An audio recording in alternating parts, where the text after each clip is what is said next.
India versus island দ্বিতীয় টি-20 ম্যাচে team India তিনটে পরিবর্তন করে মাঠে নামতে পারে। ভৈভব সূর্যবংশী কি সুযোগ পাবে এই প্লেইং ইলেভেনের দ্বিতীয় টি-20 ম্যাচে? অবশ্যই তোমাদেরকে এই ভিডিওতে জানাবো, তো ভিডিওকে লাস্ট অবধি দেখতে থাকো। আর চ্যানেল থাকলে চ্যানেলটিকে ফলো আর সাবস্ক্রাইব করে দেবে এবং লাইক শেয়ারও করে দেবে। তো চলো ভিডিওটাকে শুরু করি। ইন্ডিয়া আর আইল্যান্ডের মধ্যে প্রথম ম্যাচ হলো টিম ইন্ডিয়া জঘন্যভাবে আইল্যান্ডের কাছে 34 রানে হেরে গিয়েছে এবং ভৈভব সূর্যবংশীকে গৌতম গম্ভীর, শ্রেয়াস আয়ার প্লেইং ইলেভেনের সুযোগ দেয়নি। ভৈভব সূর্যবংশীকে নিয়ে সবাই এক্সাইটমেন্ট হয়েছিল ভৈভব সূর্যবংশীকে দেখার জন্য, তার ব্যাটিং দেখার জন্য। ব্রডকাস্টাররা থেকে টিকিট বিক্রি করেছে তাও ভৈভব সূর্যবংশীর নাম করেই, তা সত্ত্বেও ভৈভব সূর্যবংশীকে প্রথম ম্যাচে প্লেইং ইলেভেনের সুযোগ দেয়নি এবং গৌতম গম্ভীর আর শ্রেয়াস আয়ারের অনেক আলোচনা হলো কালকের পর থেকে। টিম ইন্ডিয়া ম্যাচও হেরে গেল এবং ভৈভব সূর্যবংশীকে ম্যাচও খেলায়নি দিয়ে টিম ইন্ডিয়ার ওপর অনেকটা রেগে আছে এখন ক্রিকেট ফ্যানরা বন্ধুরা। তো দ্বিতীয় টি-20 ম্যাচ টিম ইন্ডিয়ার জন্য অনেক ইম্পর্টেন্ট ম্যাচ। টিম ইন্ডিয়া 1-0 পিছে হয়ে গিয়েছে এই সিরিজটাতে। আর একটা ম্যাচ বেঁচে আছে টিম ইন্ডিয়াকে এই সিরিজে কামব্যাক করার জন্য। এই একটা ম্যাচ জিততে হবে বন্ধুরা।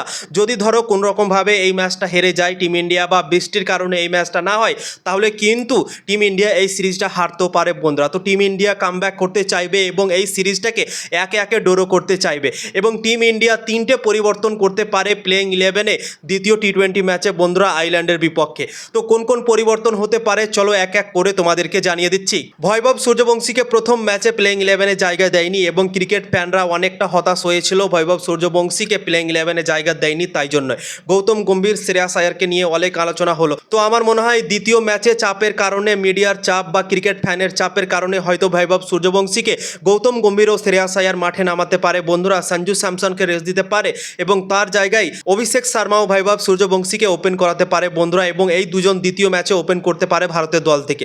3 নম্বরে ঈশান কিষান খেলতে পারে, 4 নম্বরে ক্যাপ্টেন শ্রেয়াস আয়ার খেলতে পারে, 5 নম্বরে ভাইস ক্যাপ্টেন তিলক বর্মা খেলতে পারে, 6 নম্বরে শিবম দুবে খেলতে পারে, 7 নম্বরে অক্ষর প্যাটেল খেলতে পারে, 8 নম্বরে ওয়াশিংটন সুন্দরের জায়গাতে সুরিয়ান সেগড়েকে খেলাতে পারে টিম ইন্ডিয়া। ওয়াশিংটন সুন্দর আমরা দেখলাম কিভাবে বাজে পারফরমেন্স করলো প্রথম টি-20 ম্যাচে। এক ওভার তাকে বল করিয়েছিল, 19 রান দিয়ে দিয়েছিল বন্ধুরা এবং সেটাই গেম চেঞ্জিং হয়েছিল টিম ইন্ডিয়ার জন্য। মোমেন্টাম পেয়ে গিয়েছিল আইল্যান্ড দল। তারপর থেকে আইল্যান্ড অনেক ভালো খেলতে লেগেছিল এবং 180+ রান করে নিয়েছিল তারা। তো ওয়াশিংটন সুন্দরের জায়গাতে আমার মনে হয় সুরিয়ান সেগড়েকে সুযোগ দিতে পারে বন্ধুরা। তো 8 নম্বরে সুরিয়ান সেগড়ে খেলতে পারে, 9 নম্বরে হর্ষিত রানা খেলতে পারে, 10 নম্বরে আশদীপ সিং খেলতে পারে এবং 11 নম্বরে প্রসিদ্ধ কৃষ্ণার জায়গাতে প্রিন্স যাদবকে সুযোগ দিতে পারে আমাদের টিম ইন্ডিয়া। প্রসিদ্ধ কৃষ্ণাকে তোমরা দেখলে কিভাবে মার খেলো এবং প্রসিদ্ধ কৃষ্ণার 57 রানের জন্যই টিম ইন্ডিয়া অনেকটা পিছে থেকে গেল প্রথম টি-20 ম্যাচে। প্রসিদ্ধ কৃষ্ণা 4 ওভার বল করে 57 রান দিয়ে দিয়েছে এবং 2023 সালে যে লাস্ট টি-20 ম্যাচ খেলেছিল প্রসিদ্ধ কৃষ্ণা অস্ট্রেলিয়ার বিপক্ষে, সেখানেও 68 রান দিয়ে দিয়েছিল। তো লাস্ট দুটো ম্যাচ প্রসিদ্ধ কৃষ্ণা ভারতের দল থেকে খেলেছে এবং 125 রান দিয়েছে বন্ধুরা এবং প্রসিদ্ধ কৃষ্ণাকে নিয়ে অনেক আলোচনা হলো কালকে থেকে, কেননা আইল্যান্ডের মতো একটা দলের সামনে যদি তুমি 57 রান দিয়ে দেবে 4 ওভারে, তো তোমার এই প্লেইং ইলেভেনে জায়গা হওয়া উচিত নয়। তো তাই জন্য আমার মনে হয় প্রসিদ্ধ কৃষ্ণার জায়গাতে সুযোগ পেতে পারে প্রিন্স যাদব। তো তিনটে পরিবর্তন নিয়ে টিম ইন্ডিয়া মাঠে নামতে পারে। সঞ্জু স্যামসনের জায়গাতে ভৈভব সূর্যবংশী সুযোগ পেতে পারে, ওয়াশিংটন সুন্দরের জায়গাতে খেলতে পারে সুরিয়ান সেগড়ে এবং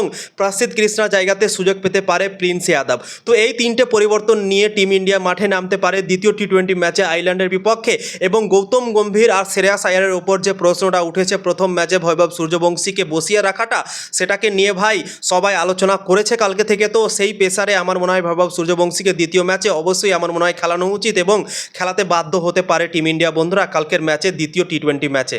তোমাদের কি মনে হয় অবশ্যই কমেন্ট করে জানাতে পারো। এই তিনটে পরিবর্তন নিয়ে টিম ইন্ডিয়া কিন্তু মাঠে নামতে পারে, সম্ভাবনা অনেক আছে বন্ধুরা এই তিনটে পরিবর্তনের। তো ইনফরমেশন ভালো লাগলে অবশ্যই লাইক শেয়ার করে সবাইকে জানার সুযোগ করে দেবেন।